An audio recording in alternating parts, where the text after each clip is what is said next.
अब आप लोगों को शायद सुकून मिल गया होगा। उत्तम नगर तरुण मामले में आरोपियों के घर में बुलडोजर चला दिया गया।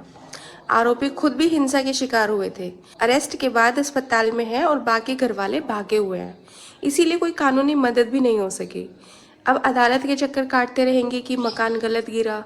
आरोपियों की गिरफ्तारी के बाद बुलडोजर का दबाव बनाने के लिए संघी मंडली वहां पर प्रोटेस्ट कर रही थी और यहाँ सोशल मीडिया में आप लोग बिना हकीकत जाने उसकी कहानी को आगे बढ़ा रहे थे। बहरहाल यूपी एमपी के बाद दिल्ली में बुलडोजर मुबारक हो। अब अगर ये आपके साथ हो तो रोइएगा मत।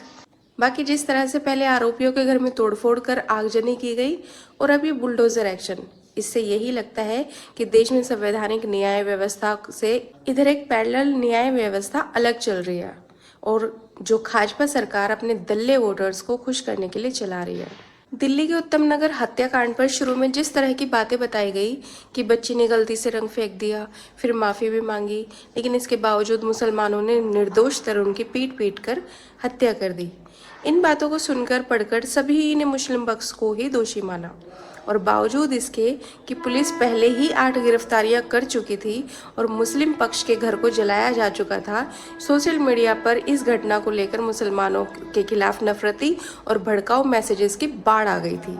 हालांकि एक पक्षीय कहानी को सच मानकर कई मुसलमानों ने इस लड़ाई में मुस्लिम पक्ष को धिक्कारा, मृतक तरुण के प्रति संवेदना जताई, लेकिन इसके बावजूद मुसलमानों के खिलाफ नफरती पोस्ट में कमी नहीं आई। अब जो बात निकल कर आ रही है उसके मुताबिक इन दोनों घरों में पहले से लड़ाई चल रही थी। माफी किसी ने नहीं मांगी, लड़ाई गुब्बारे की वजह से नहीं हुई थी। इसी तरह छोटी छोटी बातों पर ये दोनों परिवार अक्सर लड़ते रहते थे क्योंकि समाज में नफरत का माहौल इतना बना दिया गया है कि अब हर तरफ नफरत ही नफरत है। तरुण के घर की महिलाओं के मुसलमानों के प्रति जहरीले बयान आप वीडियोस में सुन सकते हैं। उस दिन पूरे दिन लड़ाई हुई, रात को ये लड़का जिम से लड़के लेकर आया, खूब लड़ाई हुई।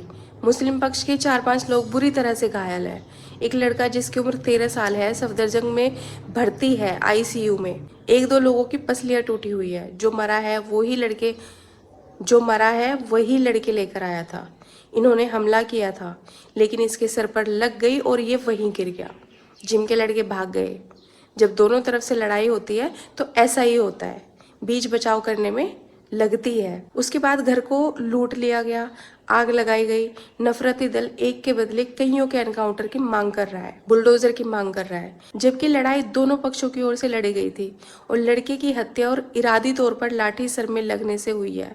मुसलमान फिर भी मृतक के परिवार को इंसाफ दिलाने की ही वकालत कर रहे हैं और फिर भी सोशल मीडिया मुसलमानों के प्रति नफरती भड़काऊ पोस्ट से भरा पड़ा है।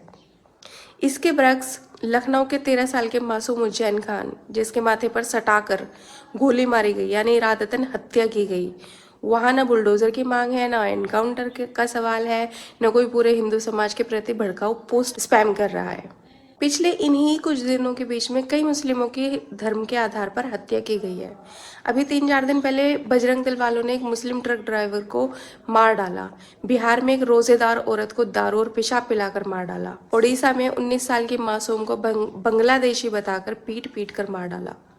बिहार के नवादा में मोहम्मद अतर हुसैन को धर्म पूछकर बड़ी बेरहमी से पीटा गया। इलाज के दौरान उसकी मौत हो गई। इन्हीं घटनाओं के बावजूद देश के कानून और पुलिस भरोसा जताने वाले मुसलमानों के खिलाफ दिल्ली मामले को लेकर ऐसी पोस्ट लिखी जा रही है जैसे इस देश के मुसलमानों से ज्यादा बर्बर और अराजक कोई है ही नहीं। आखिर ये दोगलापन क्यों? पूछता है भारत।